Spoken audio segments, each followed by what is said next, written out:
Level 1. Basic survival. The first time you see the street, you press yourself flat to the ground and refuse to move. There is simply too much happening. The smell alone is overwhelming. Exhaust fumes and frying oil, and something sweet and rotten and wet pavement, and 100 animals who have passed through here and left their signatures on every surface. Your brain is trying to process all of it simultaneously, and it cannot. Your mother walks forward without looking back. You follow, because the alternative is being alone. And alone, at this size, in this place, is a death sentence. She teaches you through movement. She never explains. She simply does, and you watch, and then you do. This is how you learn that the space beneath a parked truck is a safe zone during rain, that certain garbage bags at the back of the market split open on Thursday mornings, that the large brown dog chained at the corner of the block has exactly 4 meters of chain, and if you stay 5 meters back, you can pass without triggering him. You begin to understand territory before you understand anything else. The streets are not empty. They are full of invisible lines and agreements enforced by claws and teeth and body language so subtle that humans walk through it every day without seeing any of it. Every alley, every dumpster cluster, every sheltered doorway has an owner. And ownership here is not a legal concept. It is a physical one. You own what you can defend, and nothing else. Hunger is your first real teacher. You don't understand the concept of a meal. You understand the concept of now. Right now there is food, or right now there isn't. Right now your stomach is cramping, or right now it is quiet. The street strips everything down to its most essential form. There is no later. There is only the immediate reality of what your body needs to keep functioning. You eat things that make you sick. You drink water you shouldn't. You learn, slowly and painfully, the difference between what keeps you going and what sets you back. Then one afternoon, your mother doesn't come back to the boiler room. You wait until morning. She doesn't come. You are 8 weeks old, and you are entirely on your own, and the city outside that broken door is enormous and indifferent and completely unaware of your existence. You push through the gap in the door, and you begin. Level 2, Adaptation. 3 months on the street, and you have made every mistake at least once. You have crossed the wrong territory and paid with blood.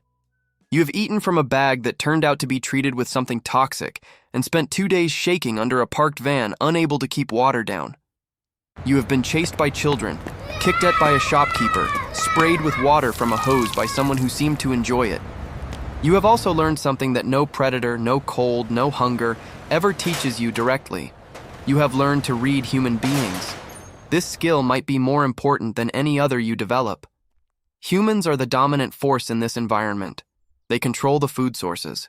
They control the shelters. They control whether a street is safe or cleared, whether a building stays standing, whether your entire world gets disrupted by a single municipal decision. Understanding them, really understanding them, not in words but in bodies and energy and patterns, is survival intelligence of the highest order. You learn to distinguish the human who walks fast and looks at a small glowing rectangle in their hand from the human who slows near you and makes soft sounds. You learn that a person who crouches down is almost always safer than one who stays standing. You learn that sudden movement toward you almost never means food. You survive the first near-death experience of your life on a Tuesday afternoon in autumn. You are crossing a side street, a route you use regularly, a timing you have calculated, and something changes. A car comes faster than you predicted. You see it too late. Your body acts before your brain does. You launch sideways. The car's front bumper passes close enough that you feel the air displacement against your side. You hit the curb. Roll.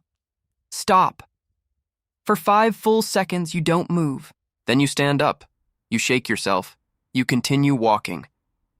But something has recalibrated inside you. The margin of error you had been allowing yourself was too generous.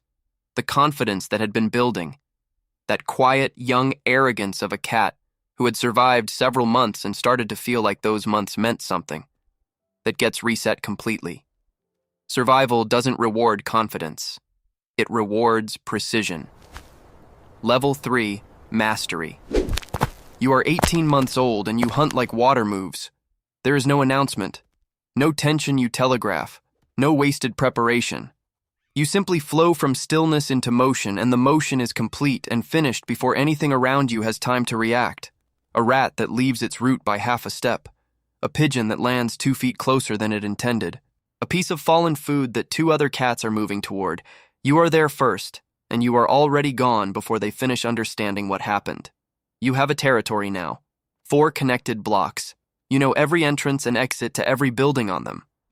You know which residents leave windows cracked in summer, and which balconies have sheltered ledges, and which rooftop you can reach via a specific sequence of ledges and pipes that no other street cat in the area has figured out. From that rooftop on clear evenings, you watch the city below with something that is not quite peace, but is the closest thing to it that exists in your life. The danger is still there. It is always there. But you are no longer running from it. You are moving through it, around it, parallel to it. This is what mastery feels like in the wild. Not the absence of threat, but the ability to navigate threat with such efficiency that the energy cost becomes sustainable. You have developed 3 distinct relationships with humans who live in or pass through your territory. The first is the old man who sits outside the hardware store each afternoon. He brings dry food in a small paper bag. He never tries to touch you. He simply places it on the ground and moves back and waits. You approach when you are ready.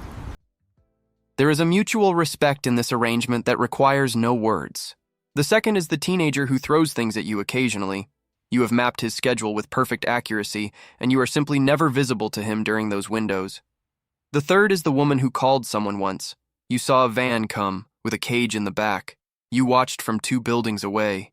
You have not allowed her within 20 meters of you since. You understand the world now. Not all of it, but your piece of it.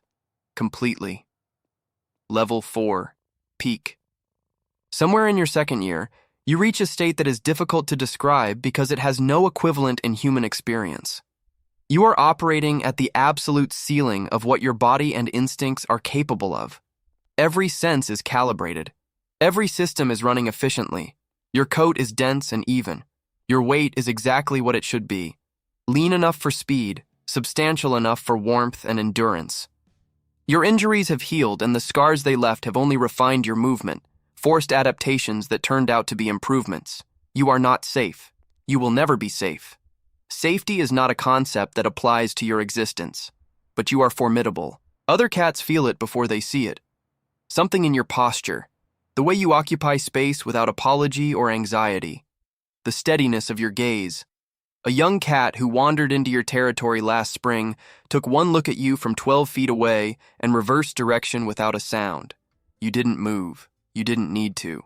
There is a particular kind of freedom in this, in having earned your place through pure persistence, through every mistake survived and every season endured. Nothing was given to you. The street gives nothing. Every single thing you have, you built from the ground up, with your body and your instincts and the accumulated weight of experience pressing you into sharper and sharper form. This is the peak. This is the top of what your life can be. And it is real. It is completely and brutally real in a way that very few things in this world are. But peaks, by definition, do not last. The fall. The change is subtle enough that you almost don't catch it. A jump you used to make without thinking, from the concrete wall to the fire escape landing, now requires a moment of calculation. Your back legs load. You pause. You make the jump. But the pause is new.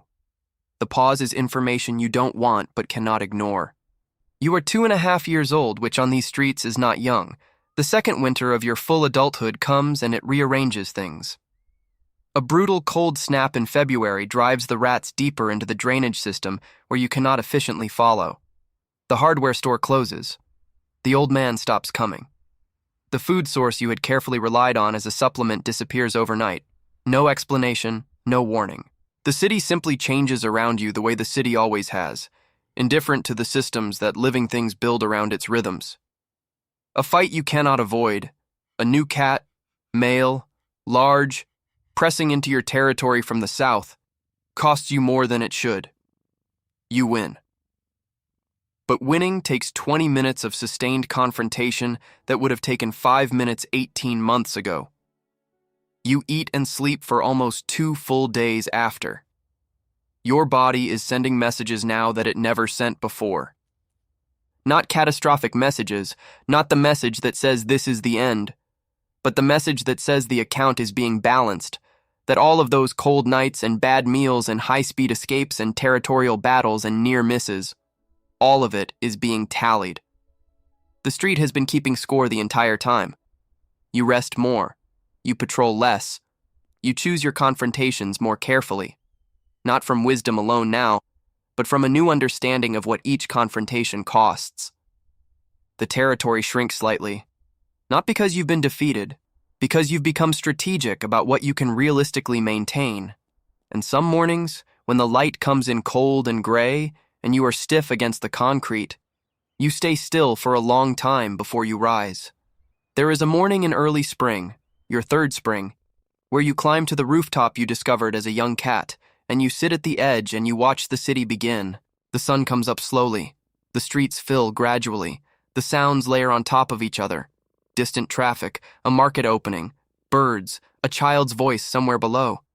The air is cold, but there is warmth in the light, and you turn your face toward it the way you always have. You are not what you were at the peak, but you are still here, still present, still reading the air and the light and the small shifts in the world below you with the precision that survival carved into you over years of unforgiving education. This rooftop, this view, this particular angle of morning light, you earned all of it. Not with money or language or the accumulated advantages that the other creatures in this city carry around with them without even noticing. You earned it with your body, with your pain tolerance, with the nights you stayed still when every instinct screamed to run, and the moments you ran when everything looked calm. The city doesn't know your name. It never did. It doesn't know that you walked every one of these streets, that you mapped every shadow, that you turned fear into knowledge, and knowledge into something that looked from the outside almost like grace. But you know. And in the end, in a life stripped down to its most essential elements, knowing is everything there is. The sun rises higher. You close your eyes. You breathe. You are still here. For now, and in this life, for now has always been enough.